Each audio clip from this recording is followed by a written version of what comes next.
Maya didn't remember making the decision to run. One moment Roman's hand was around her wrist, the next she was being pulled through a service door she'd never noticed before.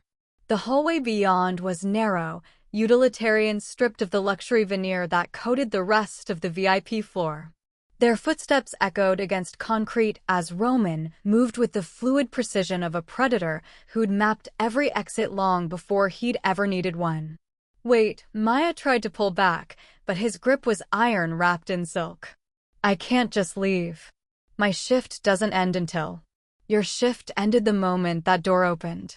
Roman's voice cut through her protest like a scalpel. He didn't slow down.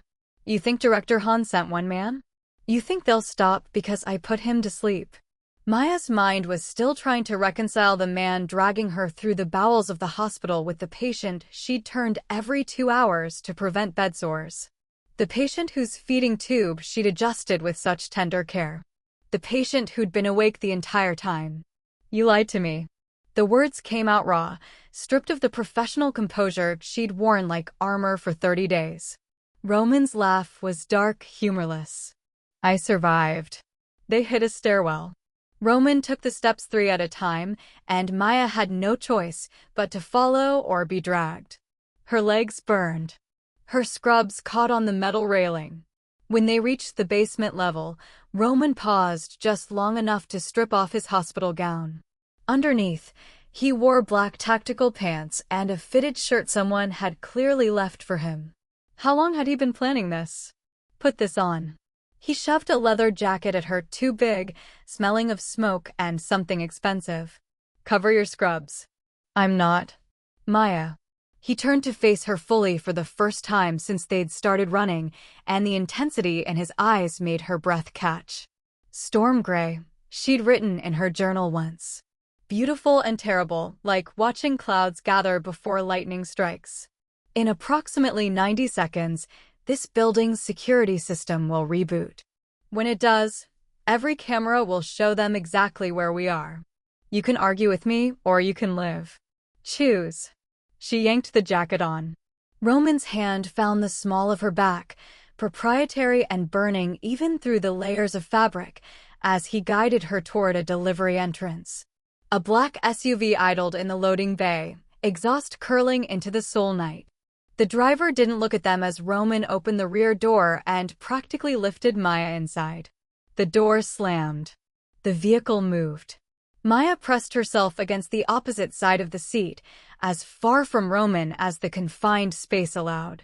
Her heart hammered against her ribs so hard she thought they might crack. Through the tinted windows, she watched the hospital recede, her job, her work visa, her carefully constructed life disappearing into the neon-soaked darkness of the city. Where are you taking me? Her voice sounded steadier than she felt.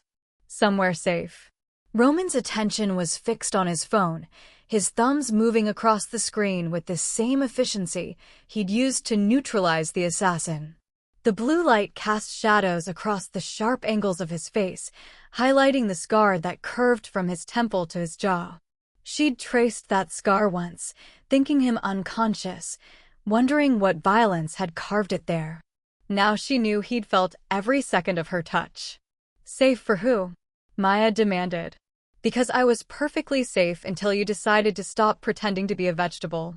Roman's gaze snapped to her, sharp enough to cut. You were safe until Director Han's son decided you were an acceptable target to draw me out. You were safe until someone put a price on any information about the paralyzed prince. You were safe until you became the one person who could testify that Roman Volkov isn't as broken as his enemies believe. The words hit like physical blows. Maya's mind raced backward through the past month, the unusual number of consultants who'd wanted to observe Roman's care, the questions about his reflexes, his brain activity. The way Director Kwan had started paying attention to her, his interest sharpening into something predatory. You used me. The realization tasted like ash. You let me take care of you, let me talk to you, her voice cracked. She'd cried on his shoulder once, after a particularly brutal shift in the ER. She'd told him about her mother's death, about the ex-boyfriend who'd stolen her savings, about how Seoul was supposed to be her fresh start. I protected you. Roman's voice was granite. Do you think they would have sent just one man if they knew for certain I could fight back? I gave them doubt. I gave them questions. I made myself appear weak enough that they'd be careless. And what am I? Maya's hands clenched into fists in her lap. Collateral damage? A loose end you need to tie up. The SUV turned sharply, and Roman's hand shot out to steady her before she could slam into the door. His palm burned against her shoulder, and he didn't move it away even after she'd righted herself. You're the woman who told a man she thought was comatose that she wished someone would look at her the way she imagined poets looked at the moon.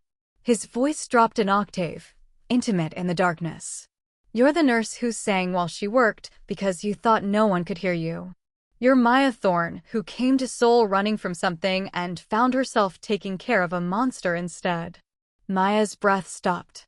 She remembered that night, a double shift, delirious with exhaustion, her defenses worn to nothing. She'd been washing his hair, her fingers gentle against his scalp, and the words had just spilled out. Confessions she'd never said aloud. I heard every word, Maya. Every fear. Every dream. Roman's hand slid from her shoulder to cup her face, his thumb tracing her cheekbone with devastating tenderness. And that's why I can't let you go. Not because you're a liability. Because you're mine. The possessiveness in his voice should have terrified her. Should have sent her scrambling for the door, consequences be damned. Instead, he pulled low in her stomach, spreading through her limbs like wildfire. You don't own me, she whispered, but even she could hear how unconvincing it sounded.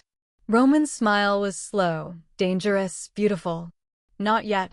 The SUV slowed, turning into an underground garage that gleamed with polished concrete and recessed lighting.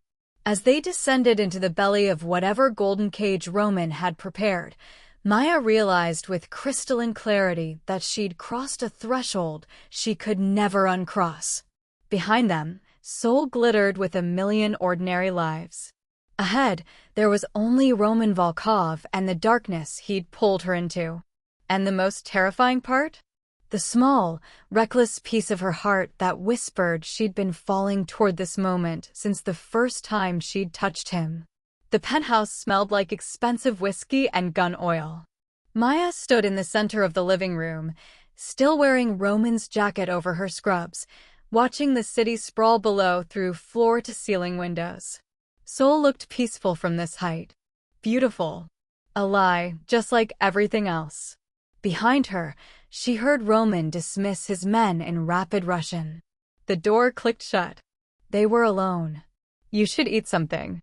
Roman's voice came from too close. She hadn't heard him move, but when she turned, he was less than 3 feet away, holding out a glass of water she hadn't asked for. Maya didn't take it. I should call the hospital. Explain why I disappeared in the middle of my shift. Your supervisor received notice that you had a family emergency. A death in Chicago. You're on compassionate leave. Roman set the glass on the side table with careful precision. The story is already in place. Of course it is. Maya's laugh scraped her throat raw. You've thought of everything. How long were you planning this? Days? Weeks? She took a step toward him, anger finally burning through the shock. How many times did I change your catheter while you laid there awake? How many times did I? Her voice broke. God, I gave you sponge baths. I moved your. Every time. Roman's expression didn't change, but something flickered in his storm gray eyes. I was awake for all of it. The confession hit like a physical blow. Maya's cheeks burned. She'd been so careful, so professional, but there had been moments, brief, stolen moments, where her hands had lingered on his skin longer than necessary. Where she'd let herself imagine what it would be like if he could feel her touch and respond to it. He had felt it. He had responded, just not in any way she could see. You're a bastard. She shoved past him, needing distance, needing air that didn't taste like him. But the penthouse was an open layout, all sight lines and nowhere to hide. She ended up in the kitchen, gripping the marble counter like it was the only solid thing in her tilting world. Roman followed. Of course he did. I had a bullet lodged 3 centimeters from my spine. The doctors said if I moved wrong, I'd never walk again. So I didn't move. I didn't speak. I became the corpse they needed me to be until I could get it removed without anyone knowing I'd survived. Maya spun to face him. And you couldn't tell me? You couldn't. Tell you what? Roman closed the distance between them in 2 strides. That I was faking? That you were caring for a man who could hear every word but couldn't risk responding? What would you have done, Maya? Kept my secret. His hand came up to grip the counter on either side of her, caging her in. Or would you have told someone? A doctor? A friend? Would you have looked at me differently, touched me differently if you'd known I was awake? She had no answer for that. Because he was right, she would have changed everything. The intimacy of those 30 days had existed because she'd believed he was beyond reach. Safe to confess to. Safe to want. You had surgery. She focused on the facts, the clinical details that made sense. When? 6 days ago. Midnight. A team I trusted. Roman's breath ghosted across her temple. He was so close she could count the flecks of blue in his gray eyes. The bullet's out. I can move without fear now. I can do this. His hand came up to cup her face, thumb tracing her lower lip with devastating slowness. Without worrying I'll collapse. Maya's pulse thundered in her ears. She should push him away. Should demand he take her back to the hospital, to her tiny apartment, to anywhere but this golden cage. Instead, she heard herself whisper, "Why me? Because you're the only person who's touched me in 5 years without wanting something." Roman's voice dropped to gravel. No fear. No calculation. No angle. Just care. Just. His forehead dropped to rest against hers. Just Maya. The vulnerability in those words threatened to undo her. This was Roman Volkov, the paralyzed prince, the heir to an empire built on violence and secrets. Men died at his word. Empires crumbled at his displeasure. But right now, in this moment, he was just a man who'd been alone for so long he'd convinced himself he didn't need anyone. Until a nurse from Chicago had sung while she worked and told him her secrets. I hate you, Maya breathed, but her hands were fisting in his shirt, pulling him closer instead of pushing him away. I know. Roman's lips brushed her forehead, featherlight. Hate me tomorrow. Tonight, let me make sure you're safe. I'm not safe. The words tumbled out before she could stop them. I'm trapped in a penthouse with a man who lied to me for a month. A man whose enemies tried to kill him tonight. A man who won't let me leave. No, Roman agreed, his mouth trailing down her temple to her cheekbone. You're not safe. But you're alive. And I intend to keep you that way. Maya's knees weakened. She'd spent 30 days caring for his body, learning every scar, every muscle, every inch of him with professional detachment. But having him mobile, predatory, focused entirely on her, it was overwhelming. Intoxicating. Terrifying. She didn't know how to finish that sentence. Space? Answers? Him? A shower. Roman stepped back, and the absence of his heat felt like loss. Food. Sleep. You've been awake for 18 hours. He moved to the kitchen, pulling containers from the refrigerator with the ease of someone who knew this space intimately. There's a bedroom upstairs. Private bathroom. Olive clothes sent up.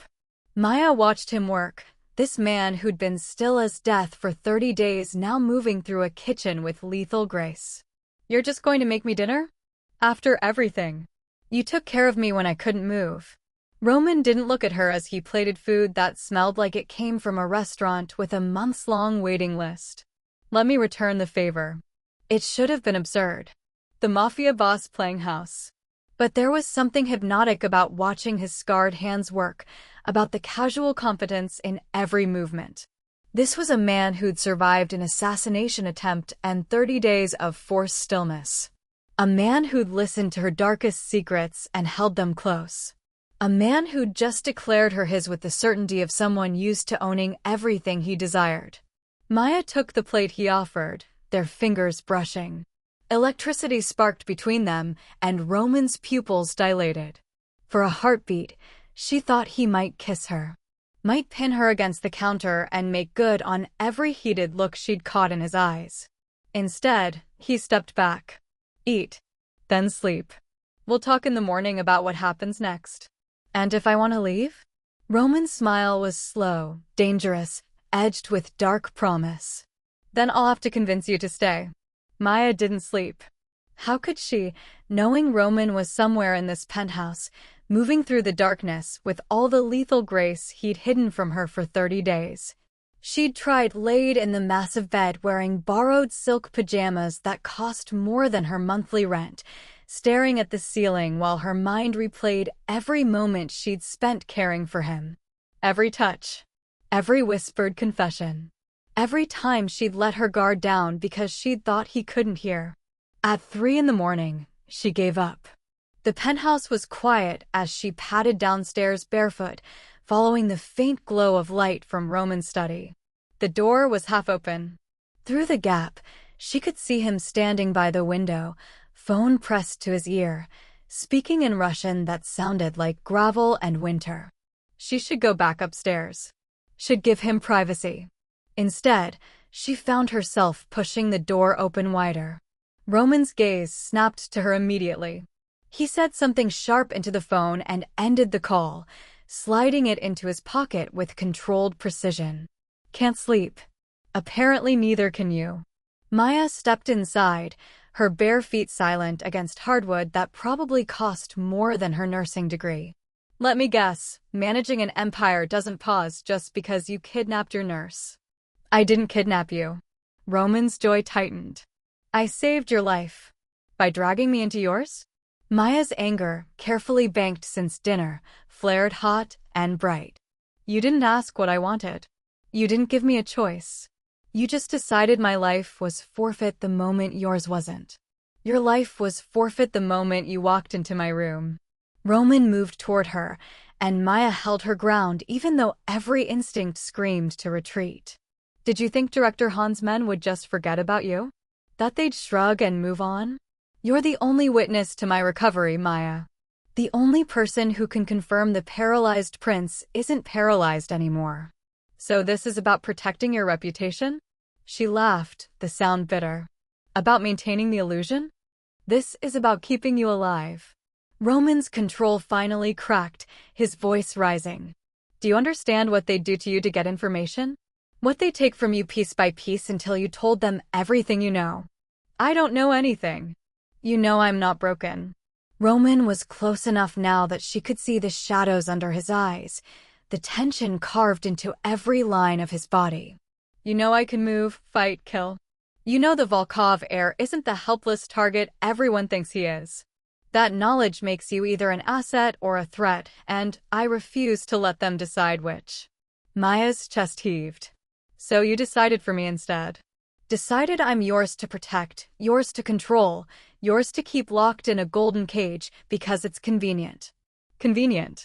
Roman's laugh was sharp enough to draw blood. You think this is convenient? Having you here, in my space, close enough to touch but knowing you hate me for it? Watching you look at me like I'm a monster when all I want. He cut himself off, jaw clenching. All you want what? Maya challenged, stepping closer. Say it. You've heard all my secrets. You've listened to me confess things I've never told another living soul. So say it, Roman. What do you want? The air between them crackled with tension. Roman's hands flexed at his sides, and Maya saw the war playing out across his face, the carefully maintained control warring with something raw and desperate. I want you to stop looking at me like I'm the villain in your story. His voice dropped to barely above a whisper. I want you to understand that every decision I've made in the last 30 days has been about survival. Mine, yes. But yours too, whether you believe it or not. Then help me understand. Maya's anger bled into something more complicated. Because right now, all I see is a man who lied to me. Who let me care for him, talk to him, trust him, while he was planning, what? This? Keeping me prisoner. You're not a prisoner. Then let me leave. She threw the words between them like a gauntlet. Right now. Call your driver. Take me back to my apartment. If I'm not a prisoner, prove it. Roman's expression shuddered. I can't. Can't or won't. Both. He turned away from her, one hand braced against the window frame. Outside, Seoul glittered with indifferent beauty. If I let you go, you'll be dead within 48 hours. Han's men are already looking for you. Your apartment is being watched. Your coworkers are being questioned. Every move you make outside this penthouse is a countdown to your execution, and his voice cracked. I can't watch another person die because of me. The vulnerability in those words stopped Maya cold. She'd seen Roman as the patient, as the predator, as the captor. But this glimpse of the man beneath the armor was something else entirely. Another person? She asked softly. Roman's shoulders tensed. For a long moment, she thought he wouldn't answer. Then, my brother. Dmitri. He was 23. Bright, reckless, everything I wasn't. His reflection in the window looked haunted. He wanted out of the family business. Wanted to go to university, study architecture, build things instead of destroying them. I thought I could protect him. Thought I could negotiate his freedom. Maya's throat tightened. She didn't move, afraid that any sound might make him stop talking. They used him to get to me. Took him from a cafe in broad daylight. Sent me videos of what they did to him over 72 hours. Roman's voice was hollow, scraped raw. By the time I found him, there wasn't enough left to save. He died in my arms, asking why I hadn't come sooner. Roman. Maya breathed his name, and something in her chest cracked open. So no, Maya. I can't let you go. He finally turned to face her, and the devastation in his eyes nearly brought her to her knees. I can't watch another person die. He stopped, swallowed hard. Another person die because I made the wrong choice. Even if you hate me for it. Even if you never forgive me. At least you'll be alive to hate me. The distance between them felt suddenly unbearable. Maya closed it without thinking, her hand reaching for his face. He flinched at the first touch, as if kindness was more painful than violence. But he didn't pull away. I don't hate you, she whispered, her thumb tracing the scar on his jaw. I hate what you did. I hate that you lied. But you. She met his eyes, saw the broken boy beneath the mafia boss. You're just a man who's terrified of losing someone else. Roman's hand came up to cover hers, pressing her palm against his cheek. I'm terrified of losing you, he corrected, the words raw and unguarded. And I don't know what that means yet, but I know I can't survive it. Maya rose on her toes and kissed him. Soft, gentle, nothing like the violence that defined his world. Roman made a sound low in his throat, surprise, relief, surrender, and his arms came around her like she was the only thing keeping him anchored to earth. When she pulled back, his forehead rested against hers. Stay, he whispered. Not as a prisoner. As a choice. Stay. And Maya, who'd spent her whole life running, found herself saying the most dangerous words she knew, okay. Morning came too gently for the conversation they needed to have. Maya woke tangled in silk sheets that smelled like Roman, gunpowder, and cedar, and something darker she couldn't name. She'd fallen asleep in his arms after the kiss, after the raw honesty that had stripped them both bare. Now sunlight slanted through the windows, and the space beside her in the bed was empty, but still warm. She found him in the kitchen, shirtless, bruises blooming purple and yellow across his ribs where the surgeons had worked. Fresh scars intersected old ones, a map of violence written across his skin. He was making coffee with the same lethal precision he brought to everything and didn't turn when she entered. How long have you been awake? Maya asked, sliding onto one of the bar stools. I don't sleep much. Roman poured 2 cups, added cream to hers without asking. He remembered. Of course he remembered. He'd watched her make coffee in the hospital break room during her rounds, had catalogued every detail while she'd thought him unconscious. Old habit. Maya accepted the cup, wrapping her hands around the warmth. From before or after the attempt on your life? Both. Roman leaned against the counter across from her, close enough to touch, but maintaining the distance like he wasn't sure where they stood after last night. You want the story? The one that ends with a bullet near my spine and 30 days of playing corpse. I want the truth. Maya met his eyes. All of it. If I'm choosing this, I need to understand what I'm choosing. Roman studied her for a long moment, something like admiration flickering across his face. Then he nodded. 6 months ago, my father died. Heart attack, they said. Clean, natural, convenient. His smile was blade sharp. I knew it was poison within an hour. The Kozlov family had been circling for years, waiting for the old man to show weakness. They thought his death would create a vacuum they could fill. But you stepped in, Maya said softly. I stepped in. Roman took a long drink of coffee. Consolidated power faster than they expected. Made alliances they couldn't break. Within 2 months, I doubled our territory and cut their revenue streams by 40%. They responded by putting a price on my head. 50 million American dollars, dead or alive. The number hit like a physical blow. Maya's cup trembled in her hands. 50 million? 50 million for the man who brings them proof of my death. 25 million for information leading to my capture. Roman's voice was flat, matter-of-fact, like he was discussing stock prices instead of his own murder. The Kozlovs aren't the only ones interested.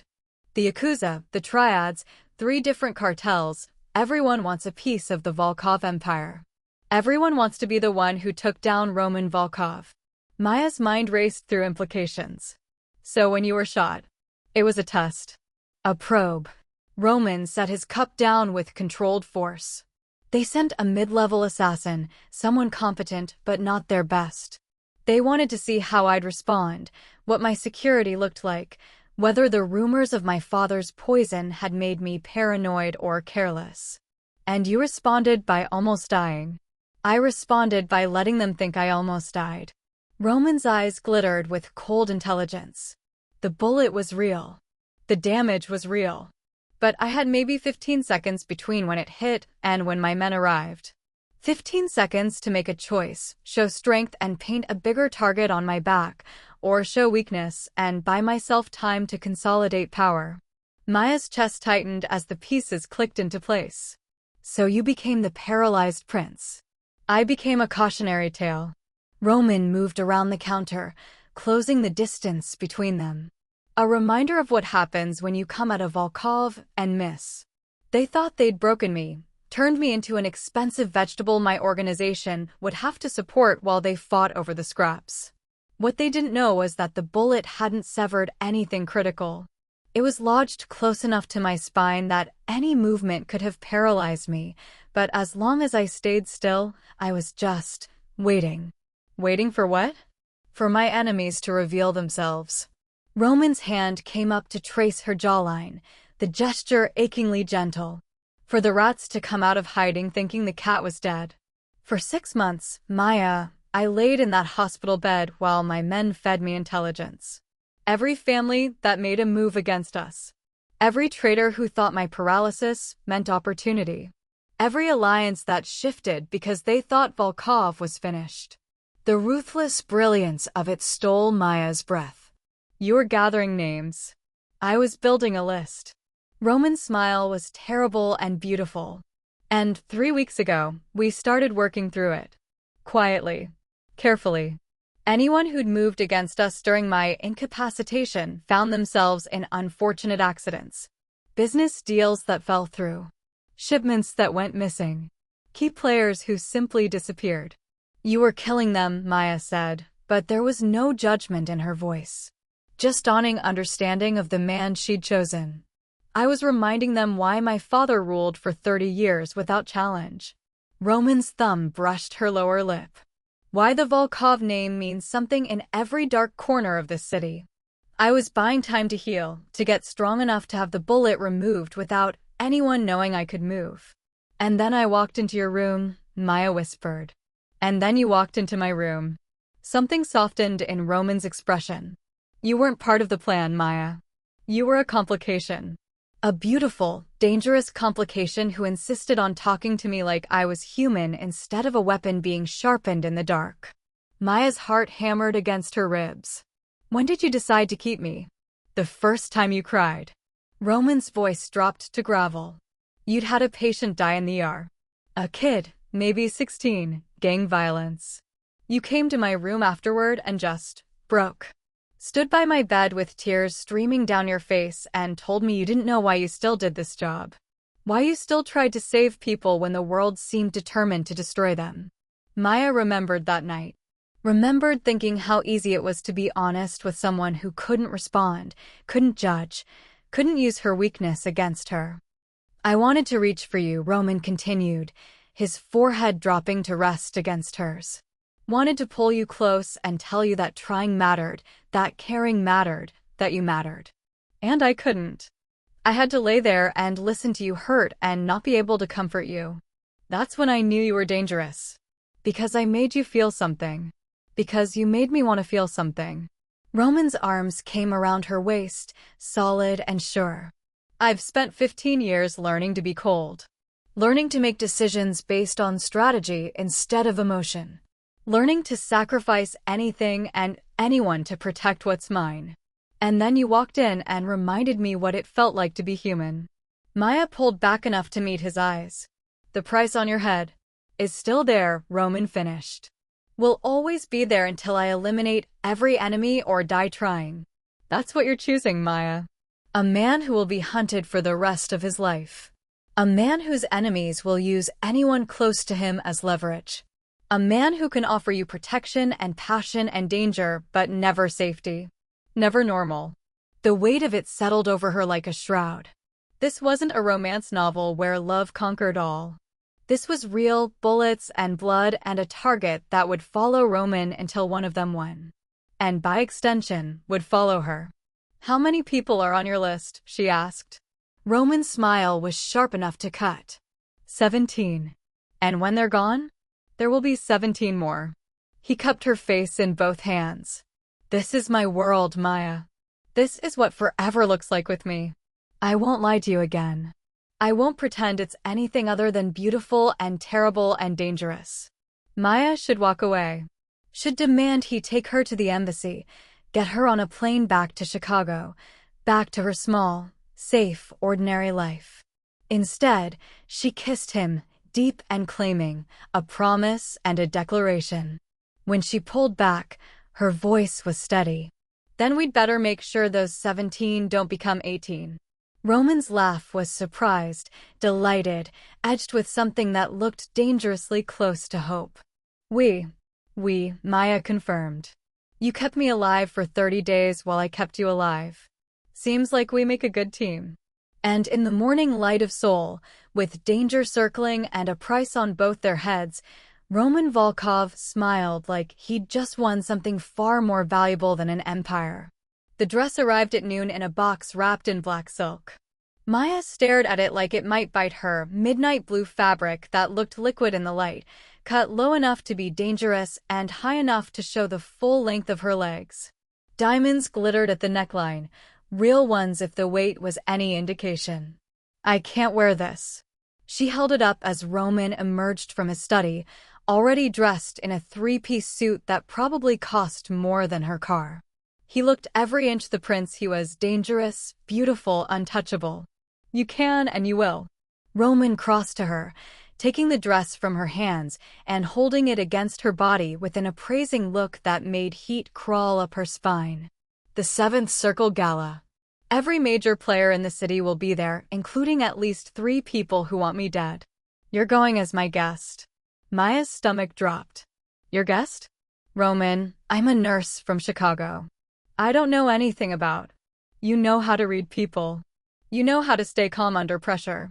You know how to smile while your hands are steady enough to thread a needle. Roman's thumb traced her collarbone, just above where the dress would sit. You're perfect for this. For what exactly? Maya demanded, even as her body betrayed her by leaning into his touch. Being bait? Proving you're not paralyzed by showing up with arm candy. Roman's laugh was dark. You're not bait, Maya. You're a message. To everyone who thought I was broken, who thought the paralyzed prince would never walk again, you're proof that Roman Volkov doesn't just survive. He thrives. 3 hours later, Maya stood in front of a full-length mirror, barely recognizing herself. The dress fit like it had been made for her body specifically, which it probably had been. Her braids were swept up in an elegant twist, diamond pins catching the light. The makeup artist Roman had summoned had transformed her from exhausted nurse to something that belonged in a magazine spread. "Breathe," Roman murmured behind her, his hands settling on her bare shoulders. In the mirror, they looked like they belonged together, power and grace, darkness and light. "You're stunning." "I'm terrified," Maya admitted. "Good." Roman's lips brushed her temple. "Fear keeps you sharp. Just stay close to me, smile, and let me handle the talking. If anyone asks, you're Maya Thorne, a private medical consultant I've retained. Nothing more, nothing less." The seventh circle turned out to be a restaurant that didn't appear on any map, accessed through an unmarked door in an alley that should have been sketchier than it was. Roman's hand stayed firm on the small of Maya's back as they descended stairs lined with red silk and photographs of people who were definitely dead now. The message was clear: this was where legends came to make deals with the devil. The main room was all low lighting and velvet, tables arranged in concentric circles around a central dance floor. Maya's nursing instincts immediately cataloged exits, counted bodies, assessed threats. At least 200 people, most of them men in expensive suits. Women draped in jewels that could fund a hospital wing. And the eyes, so many eyes tracking their entrance. Tracking Roman's walk. His posture. Looking for any sign of weakness. Volkov. A man materialized from the crowd, white-haired and sharp-eyed, smiling like a shark. "The rumors of your recovery seem understated." Kozlov. Roman's voice was pure ice wrapped in silk. "I'd say it's good to see you, but we both know I'd be lying." Kozlov's gaze slid to Maya, lingering in a way that made her skin crawl. "And who is this lovely creature?" "None of your concern." Roman's hand tightened possessively on Maya's waist. "Unless you'd like to make it your concern. I'm always accepting challenges these days." The threat hung between them like a blade. Kozlov's smile never wavered, but something flickered in his eyes: calculation, fear, respect. "Another time, perhaps. Enjoy the evening." He melted back into the crowd. "That was," Maya started. "The man who put the bullet in my back." Roman guided her toward their table, his expression carefully neutral. "And now he knows I'm not just recovered. I'm hunting." The next 2 hours were a masterclass in controlled violence disguised as socializing. Roman moved through the room like a predator, greeting allies with warmth and enemies with surgical precision.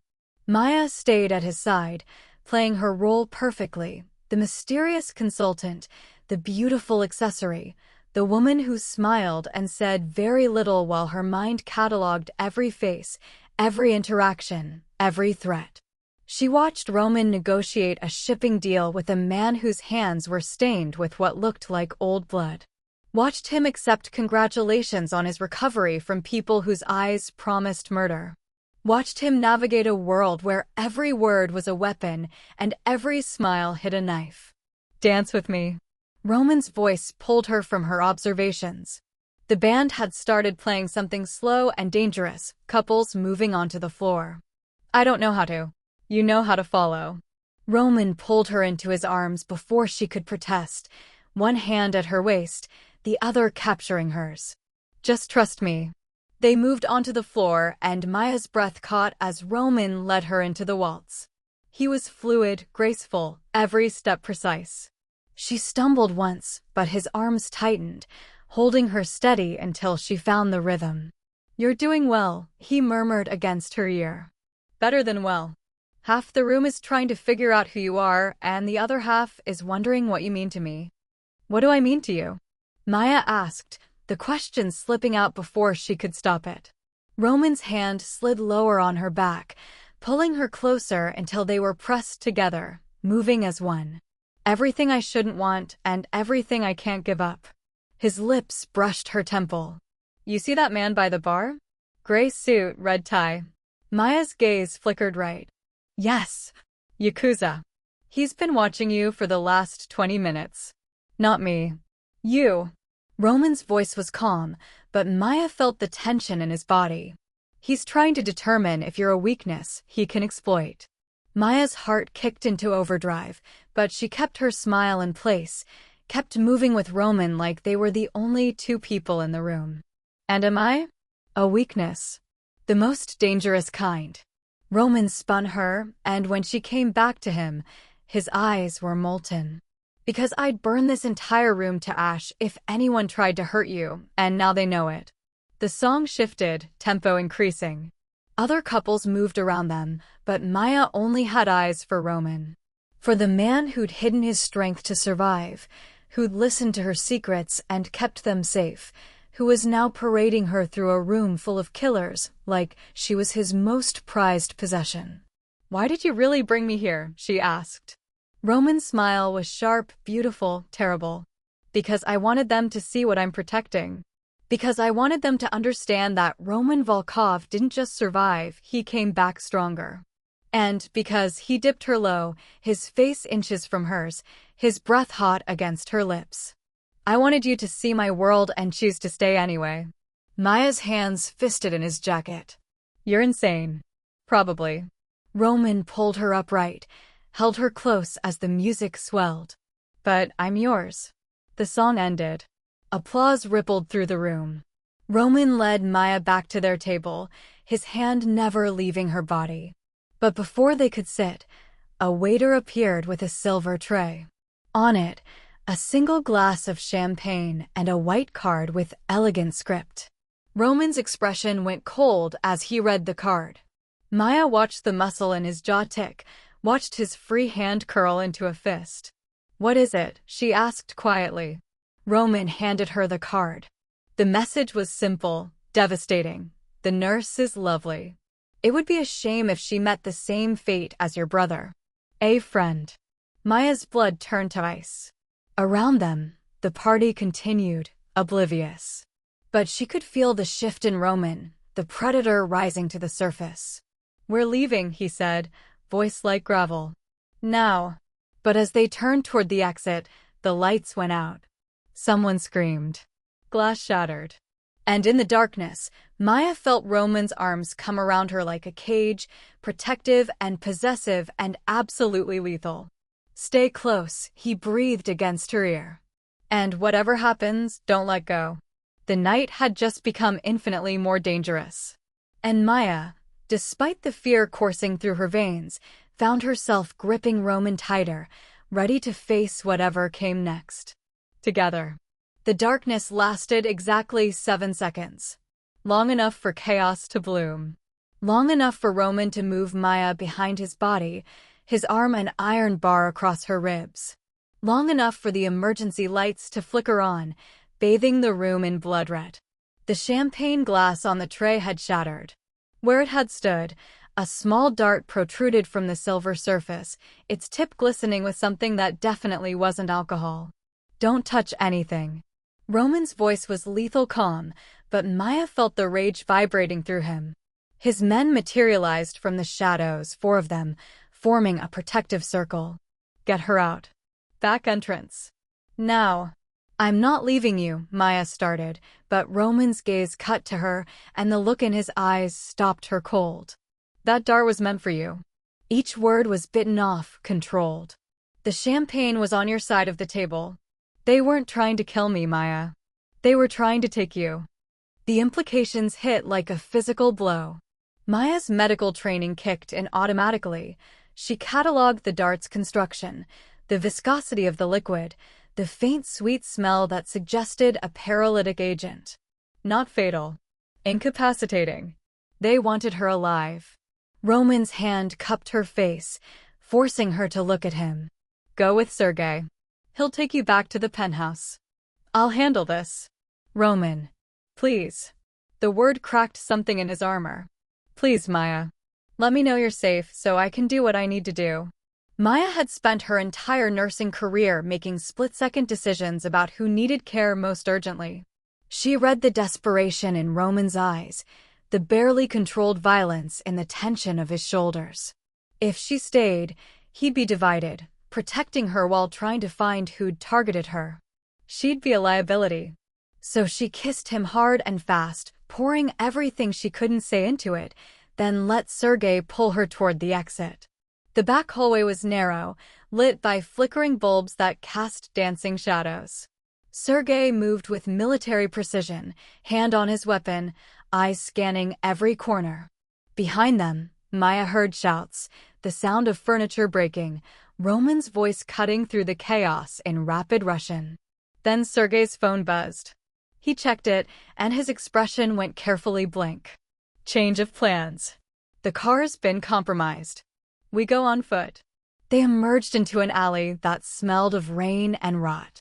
Seoul's underbelly, where the city's glitter gave way to rust and desperation. Sergei gripped Maya's arm, guiding her through a maze of passages she'd never find again. Her heels clicked against wet concrete. The midnight blue dress that had made her feel like a princess now felt like a target. How far, Maya started. The shot was silent. Sergei jerked, stumbled, his grip on Maya loosening. She caught him reflexively, nurse instincts overriding fear, her hands going to the wound in his shoulder. Through and through. Missed the artery. He'd live if she could stop the bleeding. Run, Sergei gasped, pushing her away. Don't. 3 figures emerged from the shadows. Masks. Black tactical gear. Professional. They moved toward Maya with the confidence of people who'd done this before, who knew their target was unarmed and alone.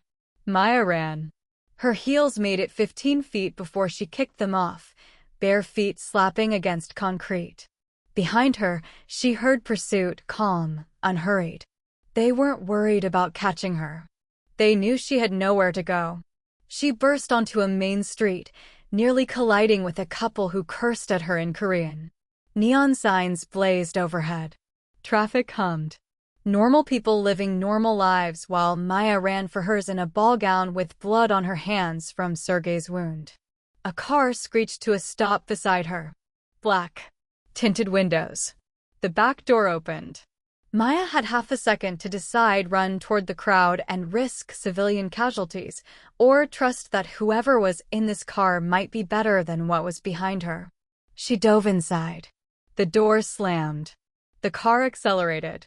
And Maya found herself face to face with an elderly woman in a pristine white suit, silver hair pulled back severe enough to hurt, eyes like chips of black ice. Maya Thorne. The woman's English was perfect, British accented. What a pleasure to finally meet the nurse who resurrected Roman Volkov. Maya's heart hammered. Who are you? Someone with a vested interest in keeping you alive. The woman poured tea from a thermos like they were having a civilized chat instead of fleeing assassins. Though I must say, the boy has terrible timing. Bringing you to the 7th circle before he'd secured your safety? Foolish. Emotional. Not like him at all. The pieces clicked together. You're Kozlov. Not the man at the party. His mother. The woman smiled, and it was worse than her son's shark grin. Irina Kozlov. And yes, that was my champagne, my dart, my men. Though I'm disappointed they had to be so crude about it. I'd hoped to have a civilized conversation. Maya's hands clenched into fists. You tried to drug me. I tried to borrow you. Irina's voice was reasonable, pleasant. Just for a few hours. Long enough to remind Roman Volkov that he's not invincible. That even he has pressure points. But then he had to go and cause a scene, and now she gestured at the car at Maya's disheveled state. Here we are. Plan B. Which is a conversation. Irina handed Maya the tea. Drink. It's not poisoned. If I wanted you dead, you'd already be cooling in that alley with Sergei. Maya didn't take the tea. What do you want? To understand what you are to him. Irina leaned forward, studying Maya like she was a specimen under glass. I've known Roman since he was a boy. Watched him grow from his father's shadow into something sharper, colder. The paralyzed prince act was brilliant, I'll give him that. But this. She gestured at Maya. Bringing a woman to the seventh circle? Reacting to a threat against her like she's worth burning the city down for? That's not strategy. That's weakness. I'm not his weakness, Maya said, even as her heart screamed that maybe she was. No?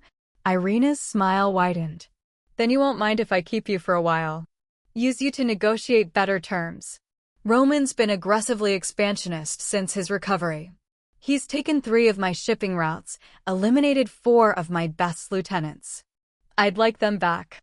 And you, Miss Thorne, are exactly the leverage I need. The car stopped. They were in a warehouse district, industrial and isolated.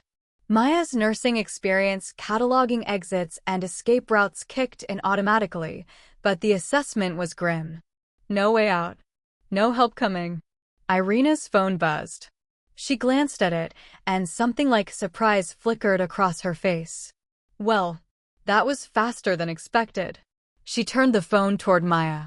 The screen showed a live feed Roman, standing in what looked like Irina's home office, surrounded by bodies.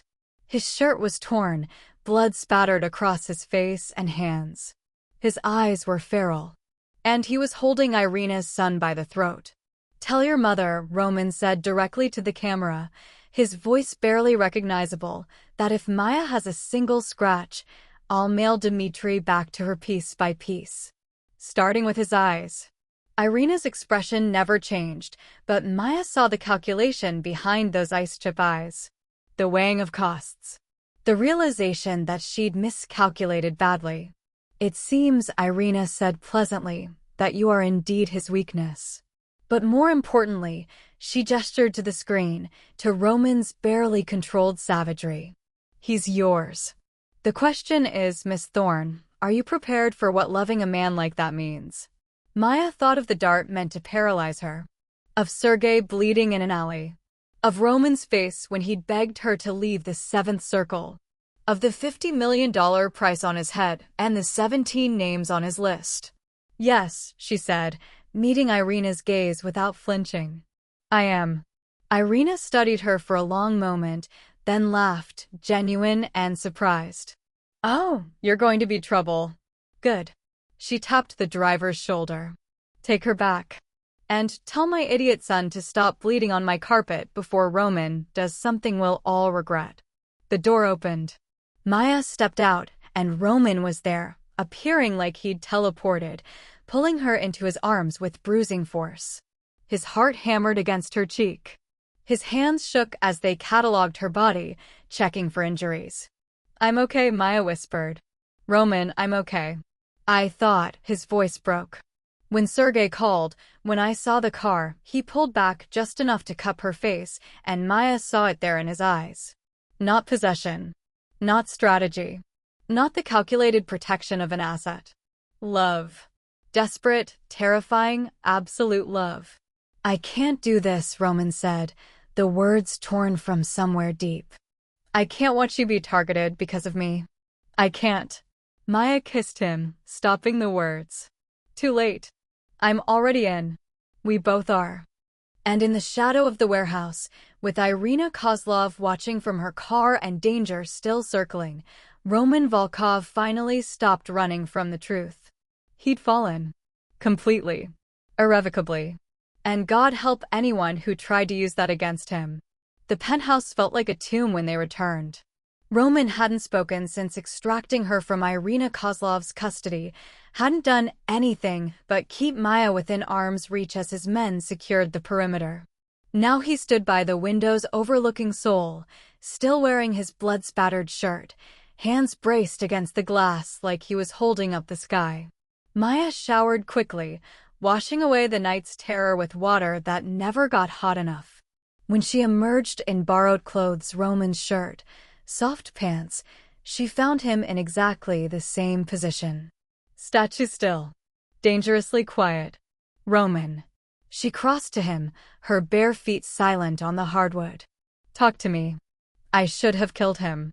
Roman's voice was hollow. Kozlov. I had him. My hands around his throat, and all I could think about was getting to you. So I left him breathing and came for you instead. You made the right choice. Did I? Roman finally turned, and the devastation in his eyes made Maya's breath catch. Because now Kozlov knows exactly how to hurt me. Now every family in the city knows that Roman Volkov has a weakness. And they will exploit it, Maya. They'll come for you again and again until... The buzzing of his phone cut him off. Roman stared at it like it might explode, then answered. Duh. Maya watched his expression shudder, watched ice slide over the raw emotion until he was the paralyzed prince again, cold, calculating, untouchable.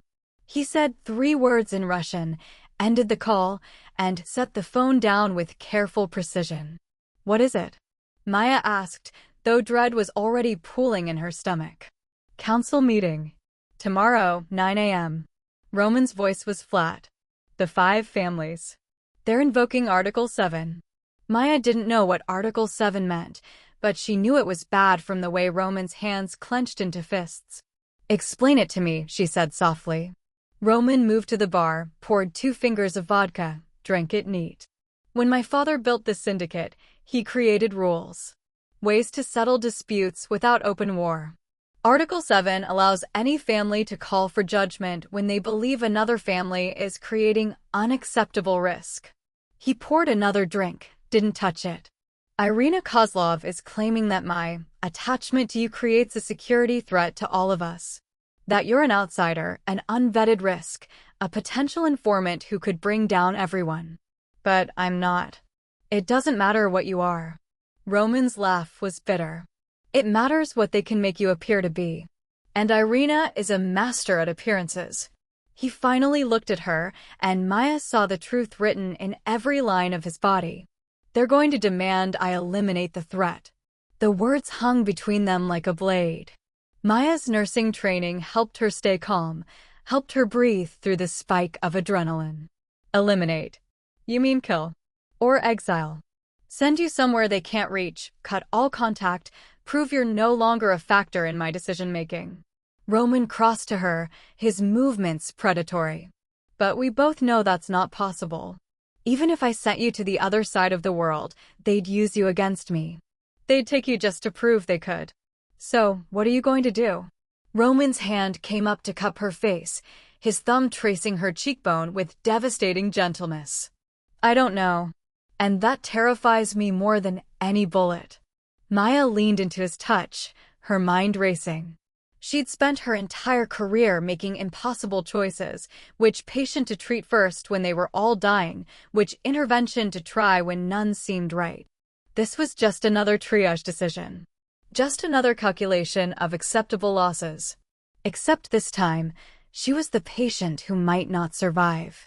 Tell me about the council, she said. Who are they? What do they want? Roman's expression shifted, surprise, then something like admiration. You want to strategize? Now, I want to understand what we're up against. Maya pulled away from his touch, needing distance to think clearly. You said 5 families. Who are they? Roman studied her for a long moment, then nodded. He moved to his study, returning with a leather folder. Inside were photographs, dossiers, intelligence reports. He spread them across the coffee table like a deadly hand of cards. Viktor Kozlov. You met him tonight. He controls shipping and distribution. Wants my territory, my connections, my crown. Roman's finger moved to the next photo, a severe woman with sharp eyes. Irina, his mother. The real power behind the Kozlov name. She's playing a longer game than her son. Always has been. The next photo showed a man in his 60s, distinguished, wearing what looked like a judge's robes. Park Jinwoo, former prosecutor, controls the legal infrastructure that keeps us all out of prison. He's neutral usually, but he's also practical. If he believes you're a genuine threat to the syndicate's stability, he'll vote to eliminate me, Maya finished. Yes. Roman's jaw tightened. Chinwei, a younger man, handsome in a cold way, runs the financial operations. Money laundering, investments, legitimate fronts. He follows the numbers. If killing you makes economic sense, he'll support it without hesitation. The last photo was a woman who looked like she'd been carved from marble and cruelty. Yuki Tanaka, Yakuza liaison. She controls enforcement, the muscle, the killers, the people who make problems disappear. Roman's voice went flat. She's the most dangerous because she doesn't care about politics or profit. She cares about honor and tradition. An outsider threatening the syndicate's security? She'll see your elimination as a moral imperative. Maya absorbed the information, her nurse's brain organizing it into threat assessments and survival odds. So we have Victor and Irina who want you weakened, Park and Chin who'll vote based on risk analysis, and Yuki who'll want me dead on principle. That's the optimistic reading, Roman said darkly. What's the pessimistic one? That all 5 have already agreed on the outcome, and tomorrow's meeting is just theater before they put a bullet in your head. The casual way he said it made Maya's stomach lurch. But she kept her voice steady. Then we need to change the narrative. Make me an asset instead of a liability. Roman's eyes sharpened. What are you thinking? You said Park controls the legal infrastructure. What does he need? Why? Just answer the question. Roman considered. Legitimacy. His operations depend on maintaining connections with Seoul's elite, judges, politicians, businessmen who can't afford obvious criminal ties. He's always looking for ways to sanitize the syndicate's image. And Chin? What drives his decisions? Profit. Growth. He wants to expand into legitimate markets, tech, pharmaceuticals, real estate. Maya's mind was racing now, pieces clicking together. I'm a registered nurse with an American license and Korean work authorization. I have contacts at 3 hospitals, including the private clinic that serves half of Seoul's elite. I understand medical infrastructure, pharmaceutical supply chains, healthcare investment opportunities. Roman went very still. You want to make yourself useful to them. I want to make myself indispensable. Maya met his eyes. You said this was about acceptable risk. So we changed the calculation. Show them I'm worth more alive than dead. That eliminating me costs them opportunities they can't afford to lose. Maya, these are not people who respond to negotiation. They're businessmen, Maya interrupted. Brutal, violent businessmen, but businessmen nonetheless. Everything you've told me says they operate on cost-benefit analysis. So we make my death too expensive. Roman stared at her like he was seeing her for the first time. You understand what you're suggesting? You'd be binding yourself to this world permanently. No going back. No escape. You'd be part of the syndicate. I'm already part of it. Maya moved closer, taking his hands. The moment you jumped up from that hospital bed, the moment you decided I was yours, I became part of your world, Roman. So let me do this. Let me fight for us. They could still vote to kill you. His voice was raw. All your strategizing, all your offers of value, they might decide you're still too dangerous and put you down anyway. Then at least I'll die fighting. Maya smiled, and it felt sharp enough to cut. Better than waiting to be hunted. Roman pulled her close, his forehead resting against hers. If they touch you, if any of them even threaten you tomorrow, I'll burn Seoul to ash. Do you understand? I'll start a war that ends everything. I know. Maya kissed him softly. But you won't have to. Because I'm going to walk into that meeting and convince 5 crime lords that Maya Thorne is exactly what the syndicate needs. Roman's laugh was half disbelief, half admiration. You're insane.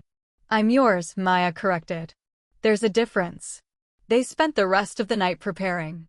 Roman walked her through each council member's operations, their pressure points, their secret ambitions. Maya took notes like she was studying for medical boards, memorizing details that might save her life tomorrow. When dawn broke over Seoul, painting the sky in shades of blood and gold, Maya stood in front of the mirror wearing another borrowed dress, this one steel gray, severe, professional. Not the romantic midnight blue from the 7th Circle. This was armor disguised as fashion. Roman appeared behind her, fastening a necklace around her throat. Platinum and diamonds, beautiful and cold. My mother's, he said quietly. She wore it when she needed to remind my father's associates that she was not to be underestimated. Maya touched the necklace, felt its weight. A talisman. A warning. Ready? Roman asked. Maya met his eyes in the mirror. No, but let's go anyway.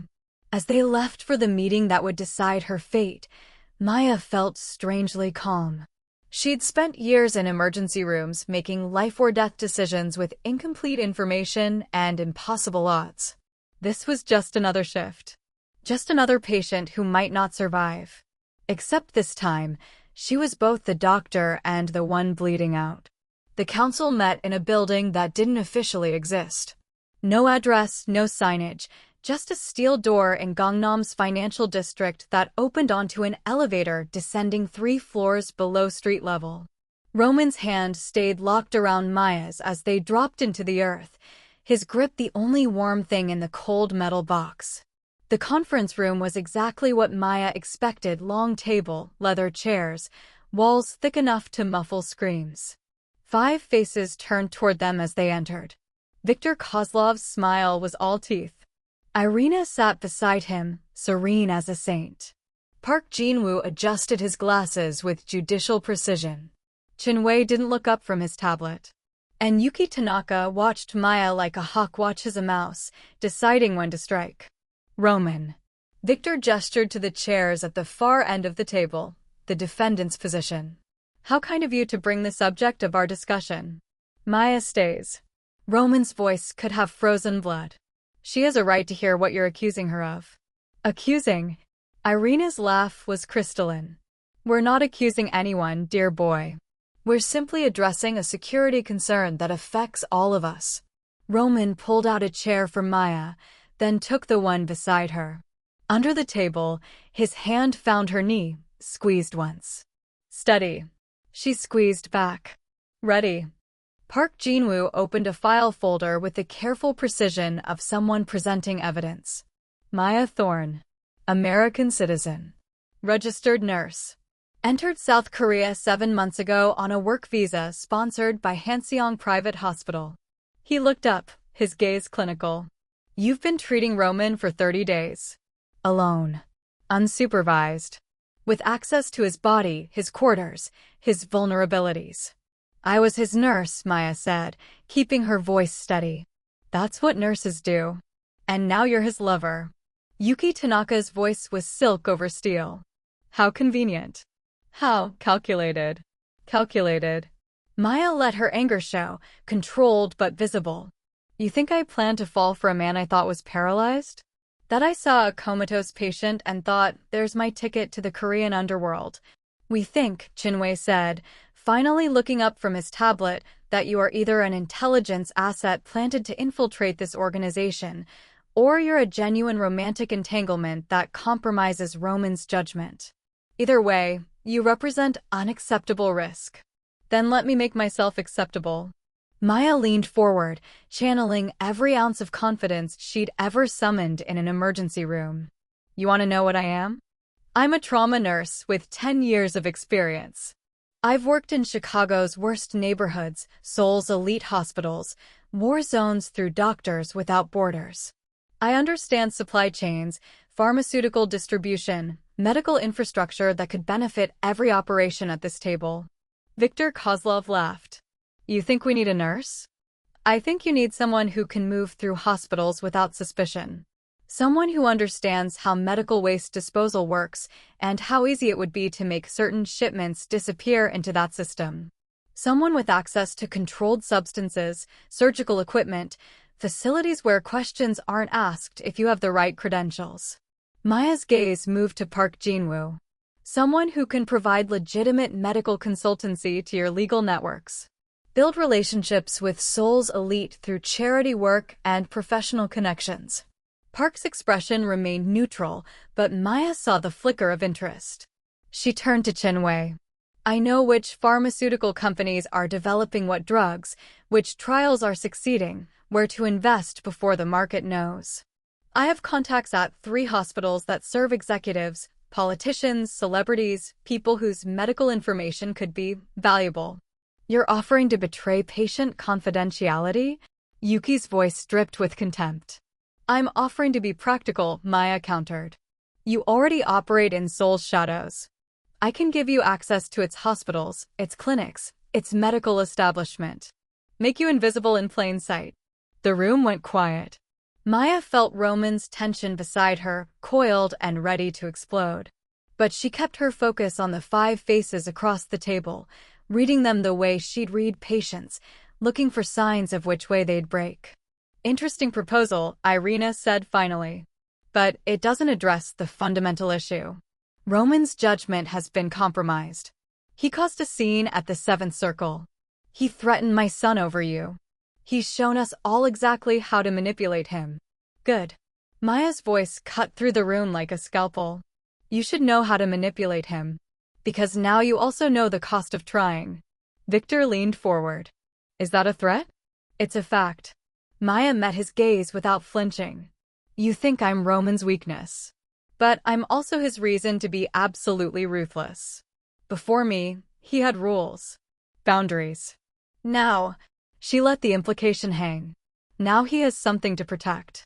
Which means anyone who threatens me doesn't just face the paralyzed prince. They face a man with nothing left to lose. She's right. Roman's voice was quiet, deadly. I've spent 15 years building this empire through strategy and calculation. I've made rational decisions, maintained alliances, played the long game. He stood slowly, and the room's temperature seemed to drop. But Maya isn't a rational decision. She's the line I won't cross. And if any of you, vote to eliminate her, I will systematically dismantle everything you've built. I will turn your operations to ash. I will make you wish you'd never heard the name Volkov. You'd start a war over a woman? Chinwei asked, genuine confusion in his voice. No. Roman's hand came to rest on Maya's shoulder, possessive and tender. I'd end the world for her. There's a difference. The silence stretched taut as wire. Maya watched the council members exchange glances, saw the calculations happening behind their eyes.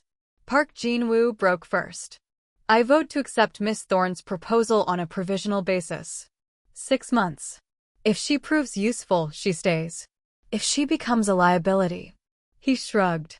We revisit. Chinwei nodded slowly. Agreed. The potential return outweighs the risk. 3 votes to go. Yuki Tanaka's expression was carved from ice.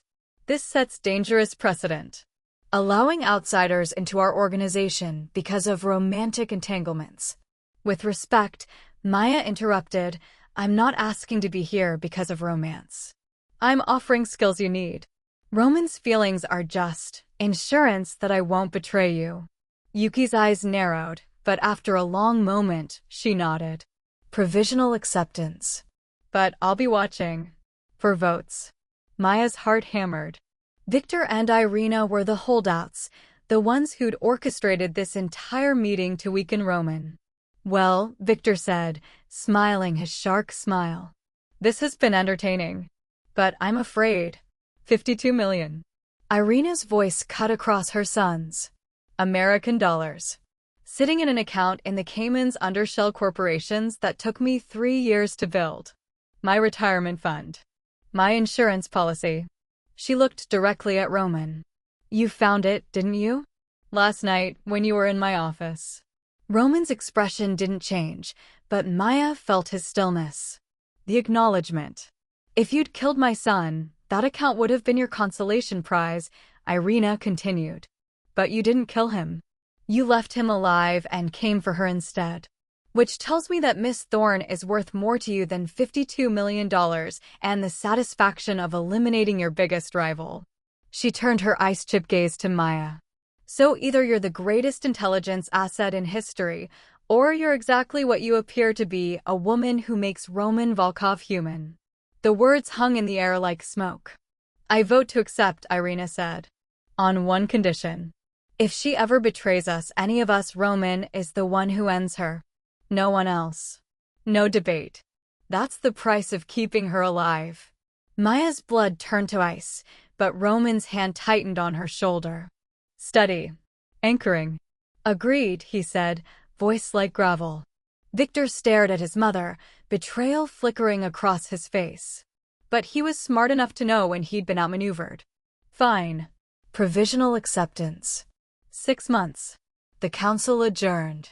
Maya walked out of that underground room on legs that threatened to buckle, Roman's arm around her waist the only thing keeping her upright. They rode the elevator in silence, emerged into Seoul's afternoon sun like surfacing from deep water.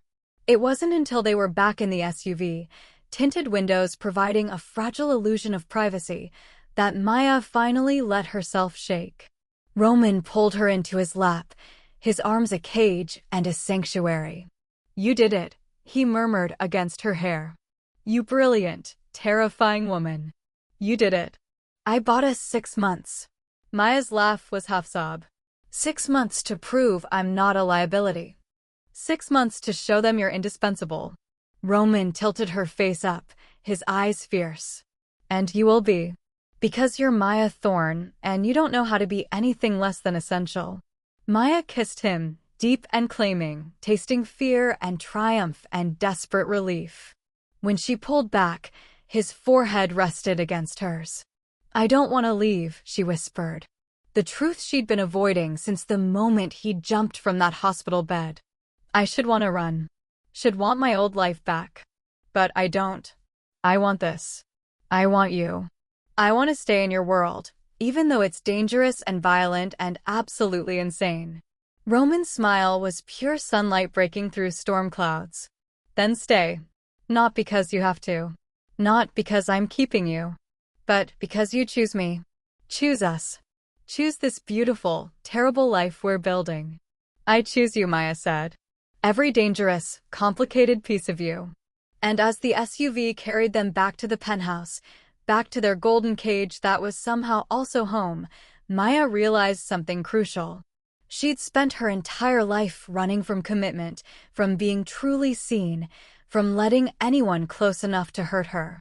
But Roman Volkov had heard every secret she'd whispered to a supposedly unconscious body. Had seen her at her most vulnerable. Had let her see him the same way. And neither of them had looked away. Outside, Seoul glittered with ordinary lives. Inside the SUV, Maya and Roman held each other like shipwreck survivors, knowing they'd never be ordinary again. And that was exactly how they both wanted it.